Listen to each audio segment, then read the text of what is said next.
Canal Champions Club et la Ligue des Champions qui va continuer pour le Bayern Munich. C'est terminé pour le Paris Saint-Germain. Réaction de Danilo avec Joris Sabi. Danilo, que penser après un match comme ça? Se dire qu'il y a quelques regrets parce que vous aviez des coups à jouer en première période ou que sur l'ensemble des deux matchs, le Bayern était quand même plus fort? Oui, malheureusement, on doit dire que Bayern était plus fort que nous. On a vu des occasions en premier mi-temps. On n'a pas fait. Quand on est comme ça en Ligue des Champions, c'est difficile. Après, des erreurs qu'on a fait. Et, c'est dur de sortir comme ça, mais c'est la Champions League. Hein. Qu'est-ce qui a fait la différence? En quoi le Bayern a été meilleur que vous, et à Paris et ce soir? Je pense que c'est une équipe très physique qui gagne beaucoup de duels. Aujourd'hui, on n'a pas gagné beaucoup de duels. Et quand on est comme ça, c'est difficile, mais j'ai pas de mots.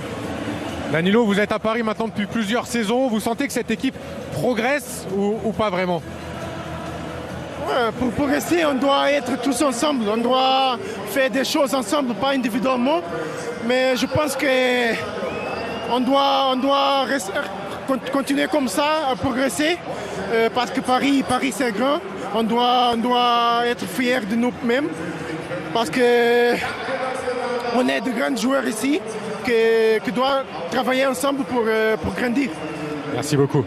C'était leur petite chance là, en première mi-temps. Oui, il y a eu quand même quelques opportunités en première mi-temps et notamment cette occasion avec Vitinha sur l'erreur du gardien. Elle n'a pas été saisie et puis on a senti surtout qu'en deuxième mi-temps, le Bayern avait activé le rouleau compresseur. Ils ont dominé. On a parlé des rapports de force en avant-match, le milieu de terrain.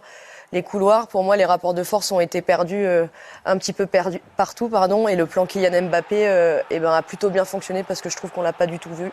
Chapeau à Upamecano qui a été monstrueux ce soir. On va analyser ce match bien sûr. Constater dans un premier temps que ça fait 2 fois de suite que Paris s'arrête en huitième de finale. Oui, c'est un échec de plus, une histoire qui se répète avec une nouvelle sortie prématurée pour le Paris Saint-Germain. Sur les 7 dernières saisons en Ligue des Champions, c'est la 5e fois que le Paris Saint-Germain s'arrête en huitième de finale. Il y avait eu une finale en 2020, une demi-finale en 2021. Mais là, Paris retrouve ce plafond de verre des huitièmes de finale avec le Real l'année dernière et le Bayern cette saison. Plafond de verre ou pas? Non, mais sur la double confrontation, l'élimination est méritée. Il y avait un motif d'espoir en première mi-temps parce qu'ils ont eu des occasions, ils avaient une meilleure mentalité, ils ont été plus agressifs, ils ont pressé beaucoup plus haut. En deuxième période, pour moi, ça a été une photocopie du match aller, où ils ont malheureusement rien proposé. Et des erreurs individuelles encore, comme chaque saison, coûtent la qualification au Paris Saint-Germain. Parce que le premier but, j'adore le joueur, Marco Verratti, mais il ne peut pas perdre un ballon comme ça. Et il ne peut pas. On va droit. Ouais, David. Moi, je suis dégoûté. Je suis dégoûté parce que je pense que je suis pas d'accord sur le fond.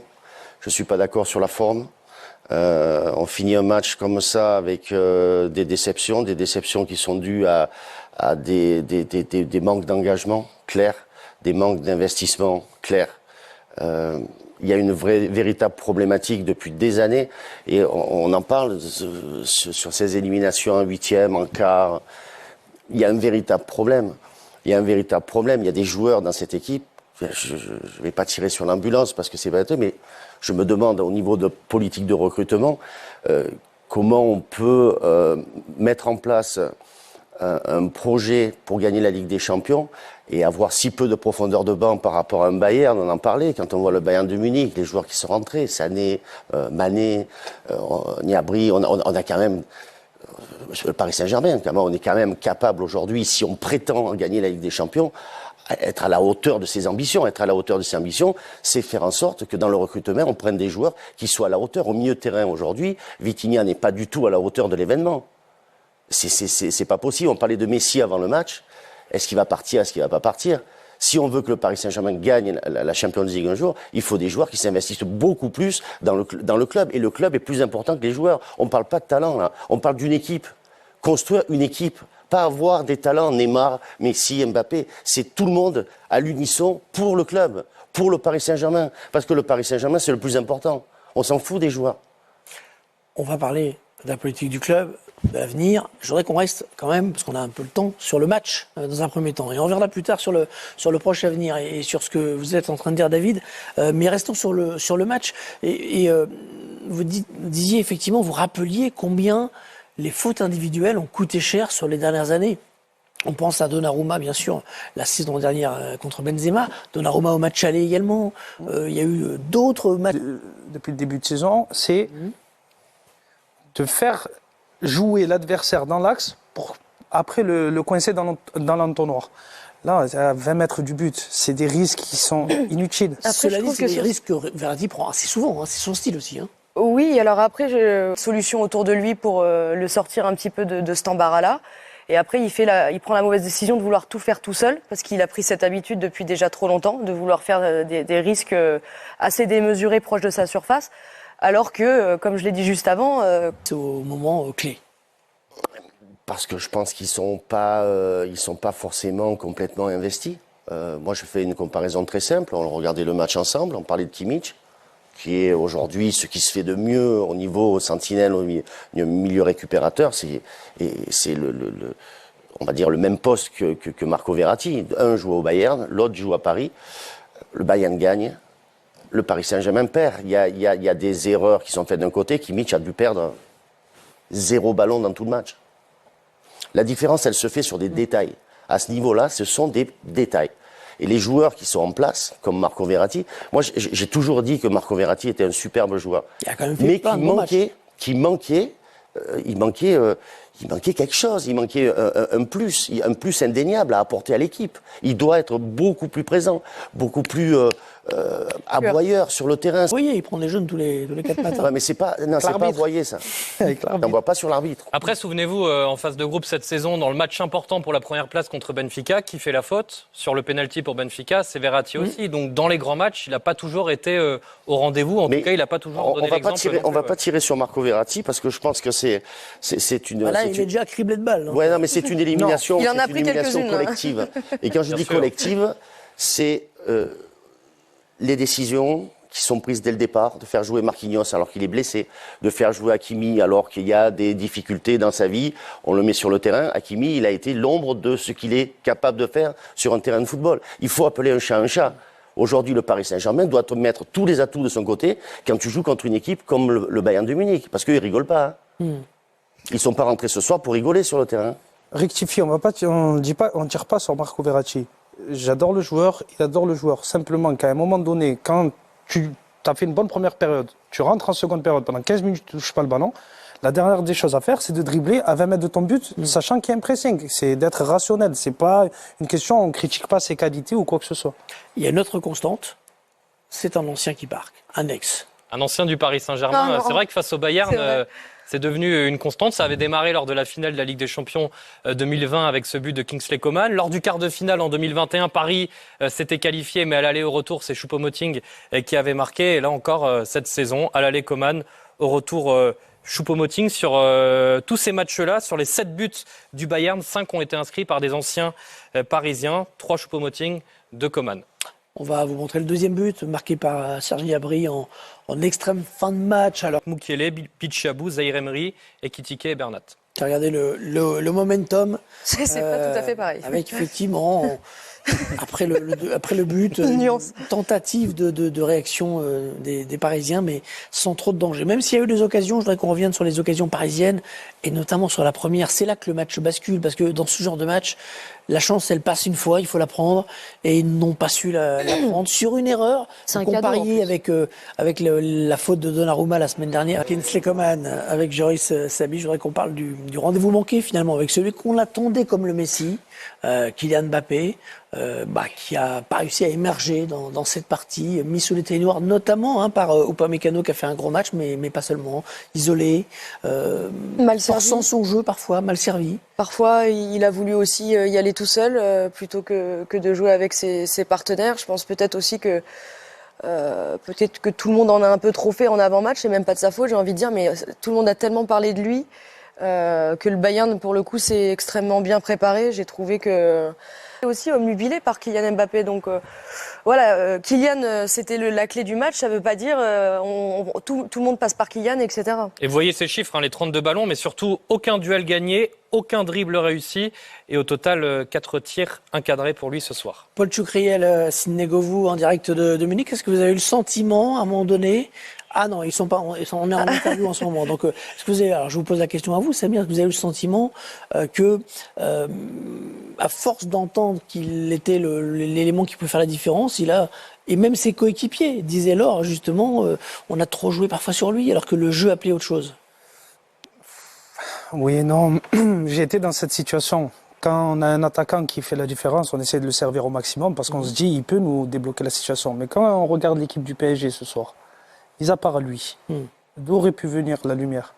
Les côtés. Donc c'est un peu logique. C'est un petit peu logique. Après ça arrive, il a raté son match. Il a 23 ans, 24 ans, et il en a fait des grands matchs. Il en aura encore. Ça arrive, il ne faut pas trouver plus d'excuses que ça. Il y a des jours. Plutôt que rater son match, il n'a pas fait un match exceptionnel et ça suffit. Non, pour moi, il a raté son match. Ouais. Parce que. À ce point-là. Oui, non, parce que. Il a fait des mauvais choix. 0 duel gagné, zéro dribble réussi. Et c'est dans ces rendez-vous-là qu'on attend la lumière de sa part. Il a raté son match. Ça peut arriver à n'importe qui. Hein, et je ne me fais pas plus de soucis que ça. Mais je pense que le Paris Saint-Germain réussira son pari le jour où on ne misera pas tout sur un seul joueur. C'était le cas avec Ibrahimovic, quand il était là. C'était Ibra. Maintenant, c'est Kylian. Je dis, quand est-ce qu'on va parler d'équipe ? Équipe. Messi, dans l'équipe de 2010 avec Guardiola au Barça, c'était Xavi, Iniesta, Busquets. Il était là, au milieu, mais il se fondait dans un collectif. Et il profitait de ce collectif. Mbappé doit profiter d'un collectif du Paris Saint-Germain qui n'est pas là pour l'instant. Aujourd'hui, ce qui est important, c'est de créer ce collectif qui va faire que Mbappé, devant, va être indiscutable et va marquer je ne sais pas combien de buts par saison. C'est ce collectif-là qui manque à Paris. Pour en arriver là, il faut que le PSG devienne une vraie institution. Ce qui fait juste un peu peur, c'est que ça prend beaucoup de temps et tu as l'impression qu'il faut tout reprendre à zéro. Quoi. Et Christophe Galtier, avec Joris Sabi, s'il vous plaît.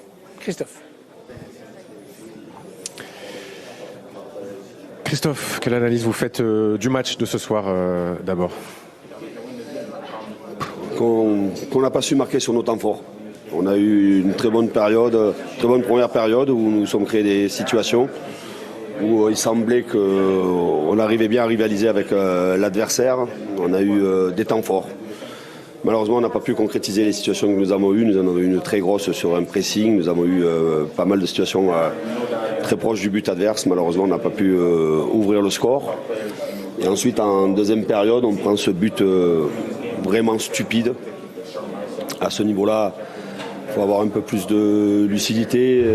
Vous êtes mené, évidemment que ça commence à être difficile. Voilà, c'est une... je ne sais pas si c'est une leçon qu'il faut retenir, mais c'est une frustration, une déception. Si nous avions eu le bonheur d'ouvrir le score, sûrement que le match aurait été différent, mais malheureusement, c'est Munich qui a ouvert le score. Et sur ces deux matchs, le Bayern a profité de ses temps forts. Sur les deux matchs, quand même, on peut penser que le Bayern était au-dessus. Elle a été où la différence dans le jeu, tactiquement, techniquement ? Qu'est-ce qui a fait la différence sur la double confrontation ? La disponibilité de l'effectif. On avait beaucoup d'absents, des absents importants sur le premier match et des absents importants sur le deuxième. Il a fallu changer 2 défenseurs centraux au cours de la première période, un à la pause. Évidemment que ça nous a... C'est pas suffisant, évidemment qu'il y a de la frustration, de la déception dans le vestiaire. Mais on peut pas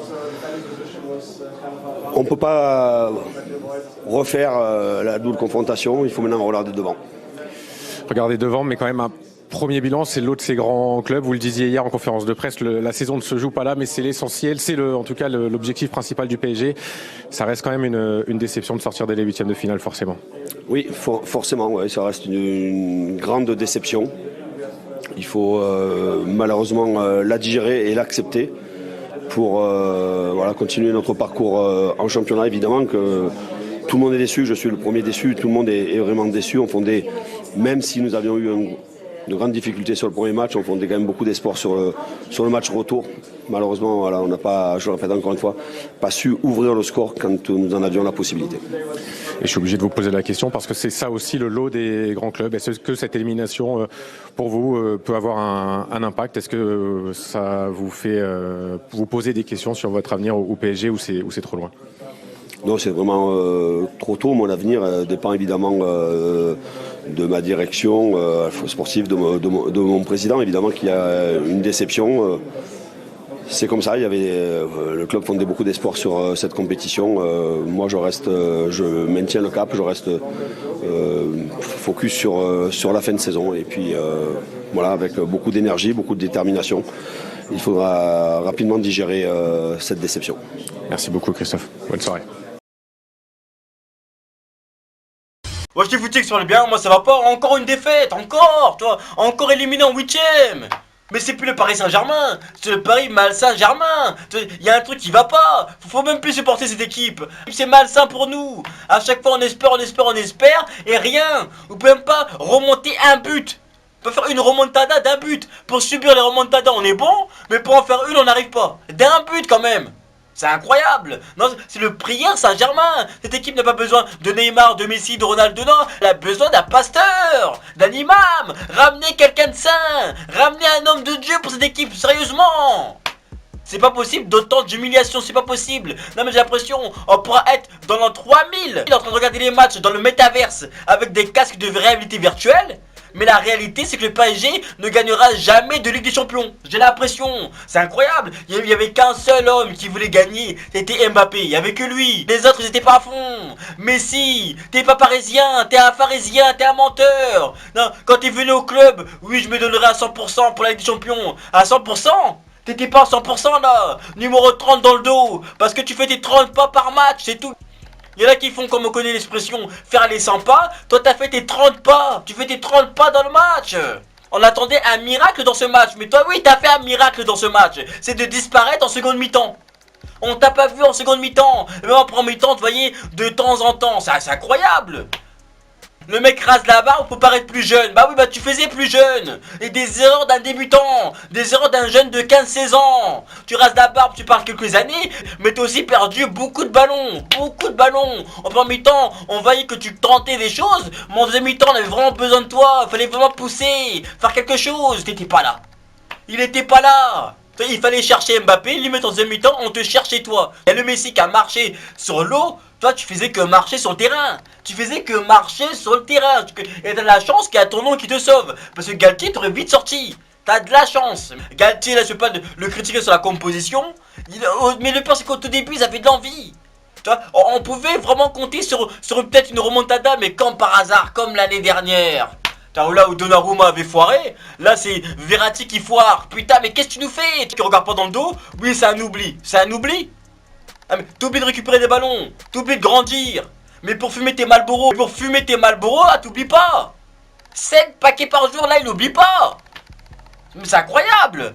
Sur les 2 buts, il est fautif. Et c'est tout le temps quelqu'un. C'est lui ou Donnarumma, ou c'était Buffon. Il y en a tout le temps un qui cède à la pression. Limite, c'est même plus un entraîneur qu'il leur faut, c'est un psychologue. Parce qu'il y en a toujours un qui cède à la pression. C'est la pression, mais le pire c'est qu'on a vu une occasion de but à un moment donné. Vitinha qui est là, qui fait carrément une passe. Non mais une frappe sans vitamine, une frappe sans calcium. Même quand tu vas la frappe, même à vitesse réelle, elle allait au ralenti la frappe, elle allait au ralenti. Non mais tu regardes à vitesse réelle, la frappe elle allait carrément en arrière. Je te jure, la femme elle était freinée. Même le ballon il voulait pas rentrer. Non, mais dans toute cette équipe, il y a personne qui avait envie. Il y en a aucun qui a envie. Il y en a aucun qui a autant envie qu'à Mbappé. Après on est là, oui, pourquoi on perd? Mais il n'y a aucune envie, aucune agressivité. On n'a pas envie de tuer le match. On s'en fout. C'est pas une équipe de gagnants. Ils peuvent pas gagner. Mais une équipe qui perd contre Rennes et tout, faudrait vraiment qu'ils veulent les aller par de Bayern. Donc dis-moi ce que vous dans les commentaires. Mais Mbappé, fallait partir, fallait aller au Real Madrid, on t'a dit, on te l'avait tous dit, fallait partir au Real Madrid. Voilà. Je sais pas ce que vous pensez dans les commentaires.